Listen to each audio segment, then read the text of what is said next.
The idea seemed reasonable enough at the time to teach children about science. Just as the atomic era was being ushered in out in the Nevada desert, a new toy hit store shelves. But just how safe was it?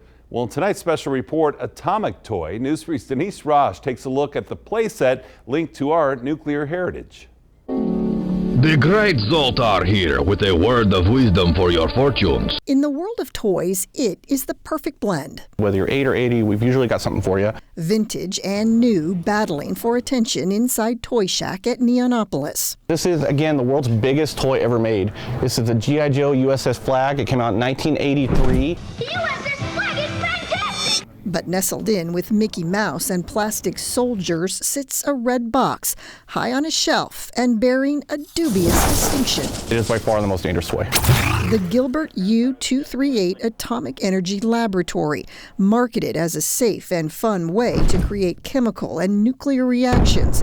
Troy Tatum is with Toy Shack. So it's quite dangerous. If you ate the contents, your jaw might fall off later in life. Probably not the best thing, and they give to 5-year-olds. The kit included 3 sources of radiation as well as low-level samples of uranium ore. Produced from 1950 to 1951, very few complete sets remain, and Toy Shack has one of them. It is technically for sale. We've added about $15,000. That's what we haven't insured for, but with something that rare, it's hard to put an actual value on it because you have to have some buy it, sold, and flow through the market to really get an accurate value. So it really comes down to what somebody will pay. The set originally sold for $49, definitely not cheap in 1950, and perhaps one of the reasons it was never a big seller. But what it represents today is an unusual link to Nevada's atomic past. Atomic was synonymous with awesome. Joseph Kent is Director of Education at the National Atomic Testing Museum in Las Vegas. We have a very different view of atomic weapons today, but at the time, you have to look at the general public. It ended World War II. It turned us into a superpower. It was a new cutting-edge science that people could barely comprehend. Founded in 2005, the museum documents nuclear testing at the Nevada test site and the fascination with the atomic era in pop culture.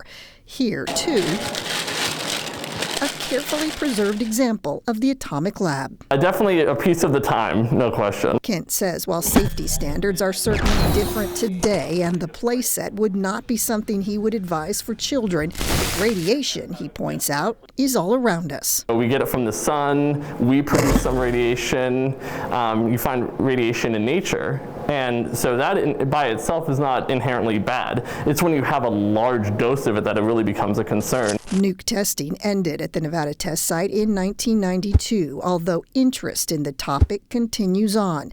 80,000 visitors a year now passing through the museum. And Executive Director Michael Hall calls the Atomic Lab an important artifact. When children especially come into the museum, they see something like that. That encourages them to ask questions, and it's like a teaching tool. It's fun. It's an artifact from the past, but it sparks your imagination. Back at Toy Shack, the stock is always changing. Hundreds of items coming in every week. But that red box remains a conversation piece. We didn't know a lot about technology at the time. Child's play during a very different point in history. Denise Rosh, News 3.